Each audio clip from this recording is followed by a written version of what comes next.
Welcome back, everybody, to Katawa Shoujo with me, Millbee. It's getting closer and closer to the end, I feel. Anyway, I don't know how long it's going to take, mind you. That's a different question. But, it's episode 28, possibly? I don't know. Either way, since talking to Lily yesterday, I've wanted to try and move on from the listlessness I felt ever since coming to Yamaku. But even if I try to concentrate on the book in front of me, Hanako's empty seat at the back of the classroom looms larger than life. And every time I start getting like a giant seat. Every time I start getting focused, my eyes flicker over to her desk again and my mind starts spinning. Once more my eyes drift over to it, but this time my vision is blocked by a certain other classmate. Hey, it's Tomboy. Oh, hey, Miki. Maybe you should just have lunch. I can hear your stomach growling from my desk. I let my head drop in disappointment. She seems to have taken some amusement from my reaction, and hops onto my desk. Onto your desk? Oh, sits like on your desk.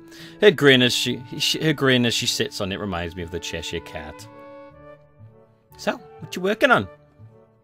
Some math. I have a decent handle on it, but I just wanted to revise. Oh, really? Let me see it. Before I can object, she grabs my mathematics book with her hand.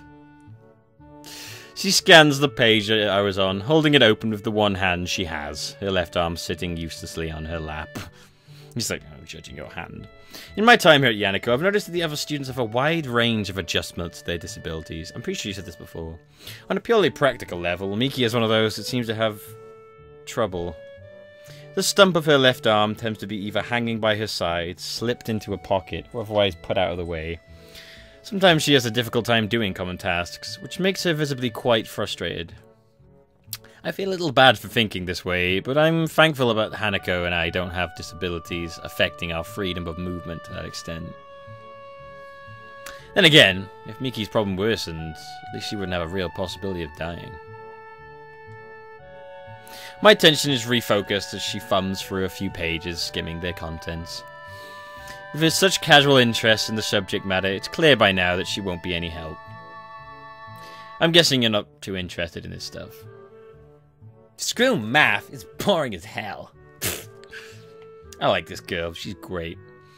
She puts the book back in front of me with indifference. Her eyes move on to the notebook beside it that I've been working out of practice equations on. Wait, you're actually able to work this stuff out? Yeah. Wow, I've never actually talked to a computer with legs before. Thanks, I think. At least I'm doing better in this than history.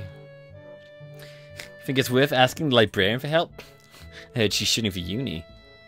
Ah, Yuko? No, I don't want to talk to her ever again. Maybe. I don't know what she wants to study, though. So about you? Got anything you're thinking of doing after you graduate? Me? Not really. Just enjoying it while it lasts. She looks a little awkward. I like this girl. She's great. She's got an awesome personality. It's like me in female form. She looks a little awkward when asked about her future, and absent-mindedly rubs her left forearm. Minus the fact I'm not missing a hand. Or am I? I kind of wanted to ask it, but I don't think I know it well enough to do so. The conversation peters out, and I lean back in my chair, giving up the prospect of studying. Miki notices my tired expression and looks oddly serious. Think about Hanako? Isn't it obvious? You've been glancing at her seat, and you've been pretty quiet. Not too hard to connect the dots. She's talking to me like this. Hello? I'm just worried about her. Yeah, I can see why you would be. She can get weird sometimes. She sounds put off, but I can't blame her. Hanako was a hard person to interact with before she warmed up to me. Even with Lily around to help. I haven't known her for that long either. So some of her habits would still be unknown to me. My face becomes troubled. If I hadn't developed feelings for her, this would be at least a little easier to deal with. Nah, I mean no offense. She's not a bad person. I know that much. I know, I didn't take it that way. It's just hard to deal with when, well, you know, you have feelings for someone. Yeah, I can imagine that. It's hard to forget something like that, like what happened to her during class, too. I wish you hadn't reminded me of that. She just confirmed that it was clearly noticed by others in the room as well. Come on, don't get that down. She's done this before. You just gotta wait it out. She locks herself in the room and acts like an empty husk of a person for a sizable amount of time, ever since she ended Yamaku, if not before then as well, and I'm not supposed to be concerned about that? Well, I might think that, but there's nothing I can do, so I can't force her to come out. She does see a therapist, so it's not like she's getting any help for her issues. Maybe it's natural to think that way when you are so powerless to help someone. That's just the way she is, and you just have to deal with it. As I mull things over, I notice a movement out of the corner of my eye. I glance to see who it is, and end up doing a double take.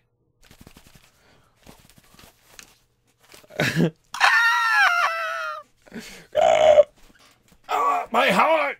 My brand! My heart! Sure enough, it's Hanako. She walks through the door, just as she would any normal school day. I choose Miki. Too late? Okay. And he moved towards her seat in her usual silent and humble manner. She looks at me for a moment before blushing and looking away in embarrassment, which makes me realize that I was staring at her. I feel sorry for that, but not doing it is hard after all that's happened. The girl sitting on my desk looks to me grinning. See? The sweetheart's back already. What did I tell you? You be quiet. You be quiet. Hush. Hush, hush, hush one arm. It might only be meant as a joke, but she heads close enough to make me quite uncomfortable. As we talk, someone calls Miki's name from the door. She jumps down from her vantage point on my desk before turning to me. Gotta go, Hisao. Remember to eat sometime, will you? Fine, I will. See ya. She gives a casual salute before jogging over to the door where a male student in gym uniform is waiting for her. Probably someone from the track and field club. I'm insanely jealous.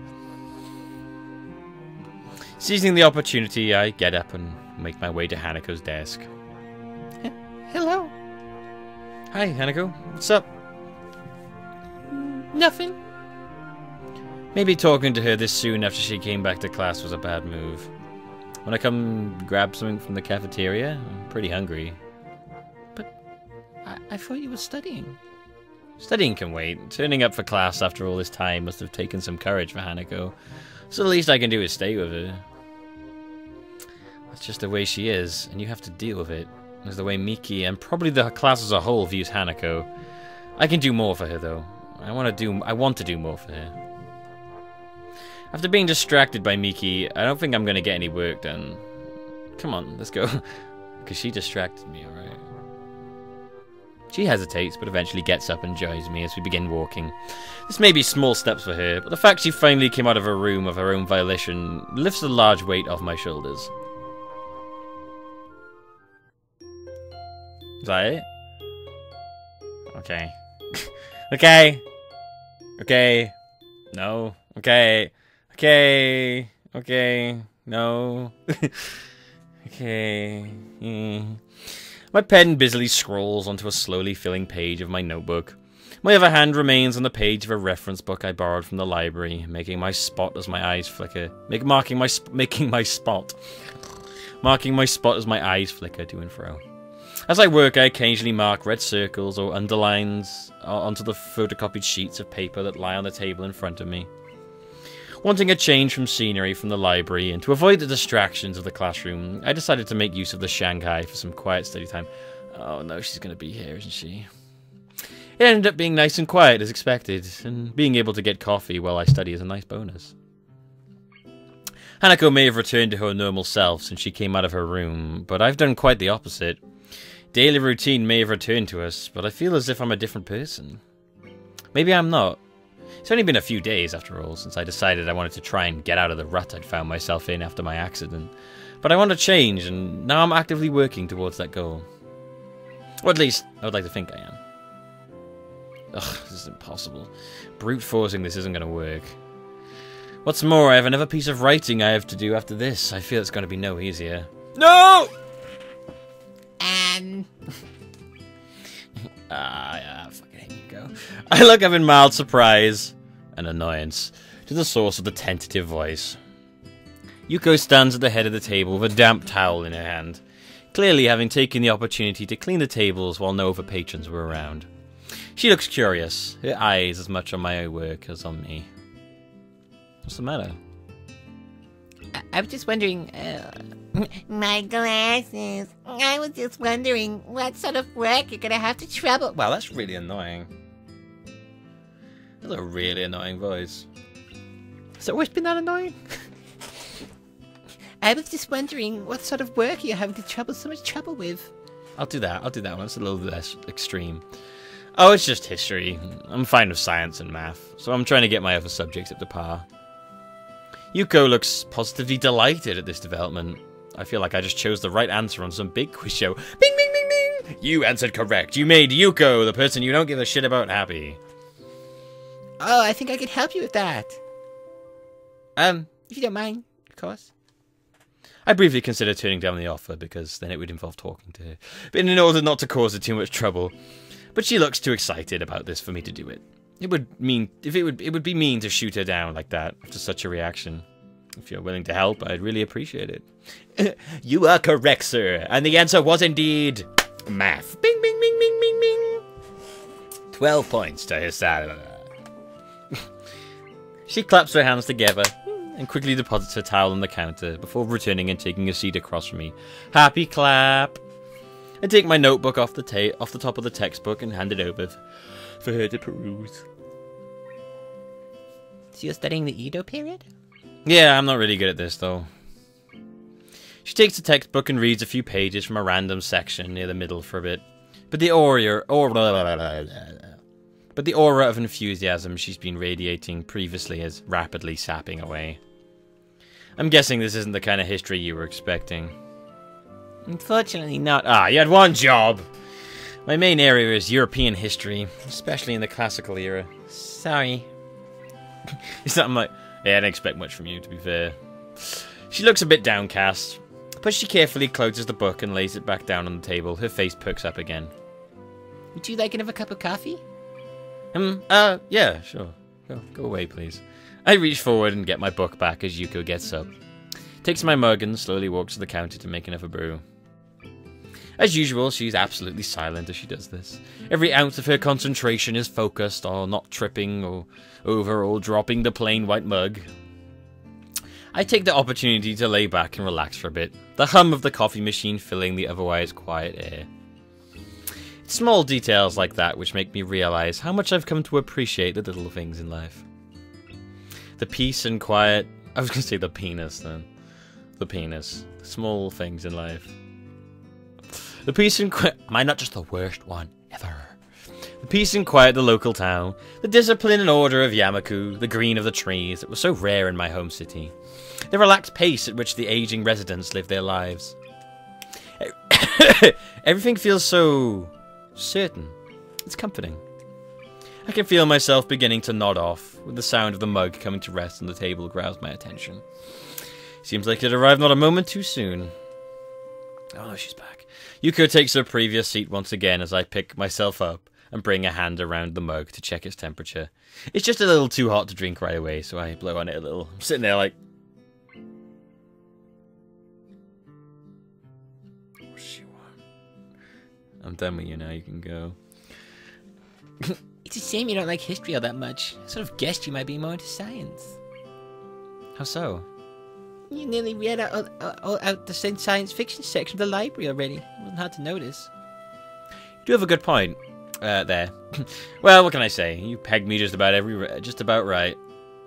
You sound like you really take an interest in history, though, especially considering how specific you were about it. Do you study in the area or something? Go on digs overseas? You should probably fall down a dig if she went on one, drown in the ocean if she went overseas. She giggles nervously at the thought. Oh, I couldn't go anywhere near them. It'd probably blow something up. I'd like to visit the Mediterranean sometime and see the old architecture and art for myself. Whoa, what? I've given her a man's voice. I'd like to visit the Mediterranean sometime and see the old architecture and art for myself, but I don't think I could trust myself to handle such delicate things. I'm saving up to formally study in university, although I also read up on it whenever I have free time outside of work. So Miki was right about her university aspirations. Considering how she fares as a waitress, a more theoretical path may suit Yuko better. It's nice to hear that she has some ambitions, though. It's good to see it. It's good to have your ambitions, though. Accomplice salt from Hisao. Whatever, fuck you. I hate you. I hate you all, considering how hard she works. I nod and take a careful sip of my coffee. By now it's cool to the right temperature, so I begin to drink while keeping an eye on the book below, trying to read at the same time. A few minutes pass quietly, Yuko looking out the window and watching the world go by while I have my coffee and study. A movement catches my eye and I look up to see Yuko smiling and waving to someone outside. Following her gaze, her gaze surprisingly reveals that someone to be Hanako. Yeah, woo! Someone interesting. She's looking at us from the side of the street across from where we are. Staring through the window. It's like, oh, you got it crazy. Her usual all too visible timidly is largely absent. Probably thanks to there being so few people around right now. Evidently, she decides to join us after a little wave, and she gives a quick glance up and down the street and crosses towards the side of the cafe is on. That would have been a sudden ending if the car suddenly hits her. It's like, the end. Damn. You've been like, you ever seen the film Meet Joe Black? I like that film. At the start, it's not a spoiler because it happens like at the start, when you get hit by those cars and you're not expecting it at all, and it's just like, boom, boom, and you're like, shit, whoa, what? I see that. You're like, whoa, okay. What the hell? It's really like out of nowhere, you know? The familiar doorbell to the Shanghai rings out as Hanako enters and makes her way to the table we're sitting at. Hello. Good afternoon. Hi, Hanako. What's up? Nothing, just going for a walk, since the weather was nice. Yeah, I get what you mean. I'm glad I decided to study here instead of the library. But not really, because I thought that Yuko would be in the library, but now she's here. She's everywhere. There's probably two of her. It's comfortable in here, thanks to that. Thanks to that. But to the sometimes quite stuffy library. I look to Yuko, who nods in response. It's nice. It's just a shame that summer can't last forever. Oh, wait, sorry. Would you like a drink? Yeah, about time you did your job. Hanako shakes her head.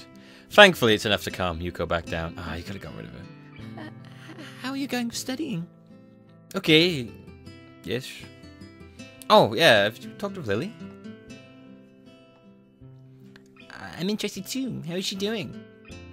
She's enjoying it, I think. I think? That's all we're gonna get out of her. Being around Yuko is tensing her up. Yuko, get the fuck out of here. We're checking my lady, okay? You heard about, Freeze Company? Freeze a crowd? Two Freeze Company. Freeze a crowd. You're like a third wheel. Yeah, it'd be nice to travel to Scotland. You should go there right now, Yuko. Go to Scotland right now. Green fields, castles, lovely small towns, men in kilts, interesting history. I can't say I see the appeal of men in kilts myself. Oh, yeah.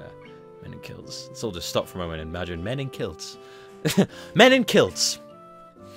Men in Kilt Simulator. It does seem like a picturesque place, though. It's like, I'm not sure about the men in kilts part, but, I'm just confirming my sexuality through dialogue. As we talk, the jingle of the doorbell rings again, and Hanako blows up. No, Hanako is startled, noticing Yuko's panicked expression at the prospect that she might leave customers to wait a hand. Yes, so glad they came in. Due to her chatter with us. I've got to get out of here. Thank you, stranger. Yuko gives us a quick bow, bashing her head on the table and knocking herself out. No. Then hastily skitters over and greets the new customers, an elderly man and his wife. I watch her for a bit, craning my head around to get a good view. Hanako is staring at me with her one visible eye. She averts her head in embarrassment as I turn to make eye contact. I was just thinking that it's nice to have ambitions for the future. Yuko was telling me a little about her university aspirations before. Oh? It's a shame if she wasn't so neurotic and overworked and annoying and totally just useless. I think she could be a really happy person. As much as I'd like to play host to Hanako and entertain her a bit, I do need to study as well. To be honest, I don't think the distraction from Yuko helped either. Sorry if I'm a bit distracted. I need to try and get this done. Otherwise, I'm going to flunk the history exams pretty hard. I'm left running my hand through my hair in frustration. That letter needs doing as well once I get back to my dormitory room. I might have more luck with that than this. Damn. What with? Oh, I was going to write to Iwanako right now, though. This is more important. All I've done is rattle myself. I can't focus on the work in front of me when my stomach is slowly turning at the prospect of actually attempting to write her back after all this time. I forced myself to concentrate on the book, picking up my pen once I have a quick sip of coffee. She's gonna sit there and stare at me. I'm just like...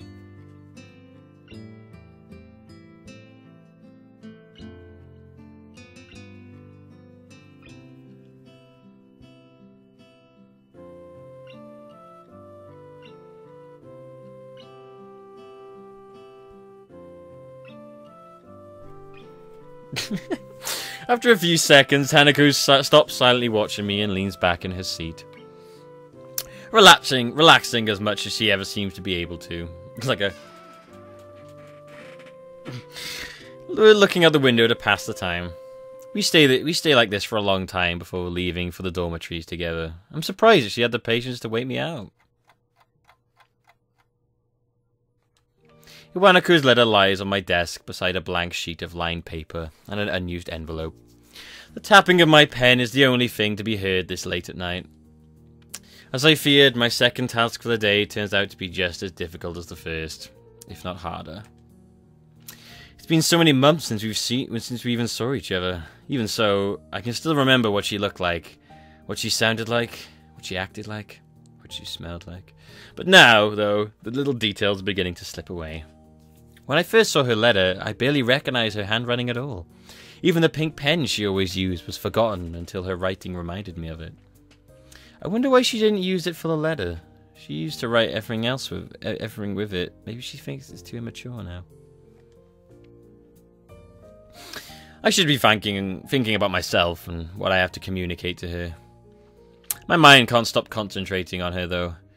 On the past we shared before it was taken away so suddenly. Zero? The bright, slightly garish decorations suit her sense of aesthetics. Picking up the letter to take a closer look at it, I give a long sigh. This is the last link binding me to the past. Iwanako didn't suddenly cease to exist when she left my hospital room for the last time, but I needed this letter to remind me of that. I had all those feelings neatly filed away. I felt as if I didn't need them. I could just begin life completely anew. It was easier that way. In the end, I suppose it was rather naive to think. Sooner or later, my past would have caught up with me in one way or the other. What am I supposed to say to her? Thank you for bringing me closure? All the letter did was end the sense of closure I'd previously felt. Thanks for opening up old wounds. Bitch. Try as I might, I can't write so much as a single word down on the paper in front of me. I can't even think of what exactly I want to say. Putting the letter down to the top of the blank sheet, I gathered the materials together and filed them away in my drawer. The clunk the desk makes as it closes makes me momentarily tense in frustration. Before I get up to grab a drink from the vending machine on the first floor. Oh no, he's going to be there, isn't he? I tried, but I couldn't do it. After all the time that's passed, I still don't know how to deal with Iwanako.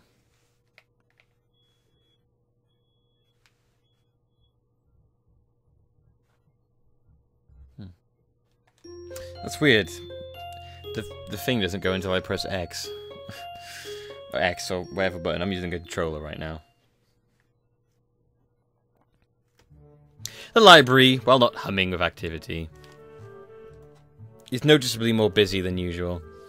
Exams are not far away, and that's reflected in the number of students burying their noses in textbooks and the tablets. Could that be applicable to you? Nova tablet. Sorry, it's South Park. I've been studying quite a lot in the past few days, just like them, in hope of doing well in the exams. This also means that Hanako and I have been playing games less, so she's begun studying as well, just to fill in the time. Nevertheless, I found myself forsaken by her on this particular day. Forsaken? Why have you forsaken me, Hanako? The textbook in front of me has reminded me of the same page for some time. After so much reading on subjects I couldn't care less about, if not for the exams, my mind is beginning to wander. I find my eyes flickering over to where Hanako would usually be, just like on the day she wasn't in class. Her usual beanbag in the corner of the room is conspicuously unoccupied. It was here that we first really met. I tried to start a conversation with her, she got skittish, and eventually bolted from the room altogether. Oh yeah, good times. I probably shouldn't smile about it, but it's kind of amusing, in hindsight. Nowadays it's more difficult to imagine her doing such a thing. Even with Lily gone, she's been doing well now, and she's come out of her room. I want to talk with her, or at least play another game of chess. I'm tired of studying, and it's been a few days since we've really done anything together. The question of where to find Hanako isn't a particularly difficult one. If she's not in the library, chances are that she's either in the tea room for some peace and quiet, or in her dormitory room. Decided to check them in that order, I pack up my books and make my way out of the library. I stretch and give a loud groan as I walk down the hallway. Studying may be frustrating at times, but with the progress I feel like I've made, there's also some sense of pride in getting it done. It's a good feeling. It's a good thing. There isn't a sound to be heard from inside as I stand in front of her door to Hanako's room. I guess that isn't very indicative of whether she's inside or not, given how quiet she usually is. Still, she wasn't in the tea room. I try knocking lightly to make my presence known, but I'm surprised when I find the door unlocked and yielding at my touch. Just come hither. With a small creak, the door opens. It looks like my suspicions were correct. Hanako is indeed here. She's sitting at the table with an open book in front of her, but pays it no heed as she keeps looking out the window. She looks utterly oblivious to my presence. With her head thoughtfully resting on her hand, she looks calm and collected. It's a shame she can't look like this more often. I feel like I know where this is going. When I pull out those censored things. Although I think it's going to be next episode. Looking at the timer. Smiling a little, I walk up to the table and softly speak to her. Hello. Good evening, Hanako. Hanako's head turns a little to see me, but she's still only half there. I put a hand on the table and lower my head to better look at her face. Mildly curious about what mood she's in. What's up? She gasps a little, finally acknowledging my presence in the room for the first time. Hanako's blushing really heavily. Her mouth is open just a little, as if paused mid-sentence. Most striking, though, is what she's doing. Oh, no, I've not just caught her, like, mid... Oh! She's not, like, touching herself, is she? I'm like, oh, shit. Okay, it's something different. She's looking different. I was like, oh fuck, that would. I would be like, oh shit, sorry about just touch. Oh, I'm not sure where this game's gonna go now. So she's looking directly at me. Her eyes are pinned on my own from such a close distance that I can almost see my reflection in them. They don't turn away nor move at all. They're absolutely still, just looking into mine. Oh, my love, my darling, I hunger for your touch. Gonna go like old ghost now. The twist is she's actually dead, and I'm insane. They're dark and give her an almost analytical air, even when reading on subjects she has no interest in. She would appear to be wrapped in her work to a casual observer.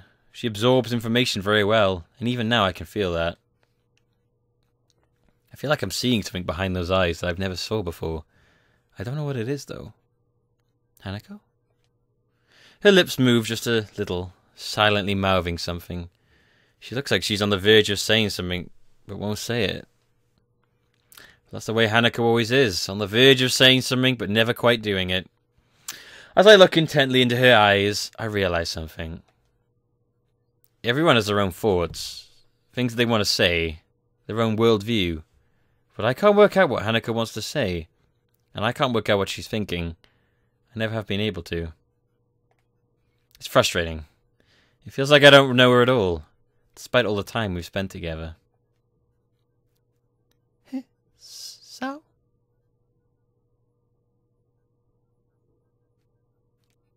You're gonna hate me for this. I'm gonna stop by here. What's gonna happen next time? I think we all know what's gonna happen. But either way, if you've been waiting for this, then it's weird. It's weird. Let's put that out there first of all. Nice. To each their own, I suppose. But it's gonna be it's either gonna be incredibly awkward or very funny. I'll try my best to make it very funny. But yes, I'm gonna stop here, guys. Thank you for watching. I have been Millbee. This has been Katawa Shoujo. And I will see you next time. Goodbye. Oh, the comments are going to be awful. Damn you, Millbee! What a time to stop.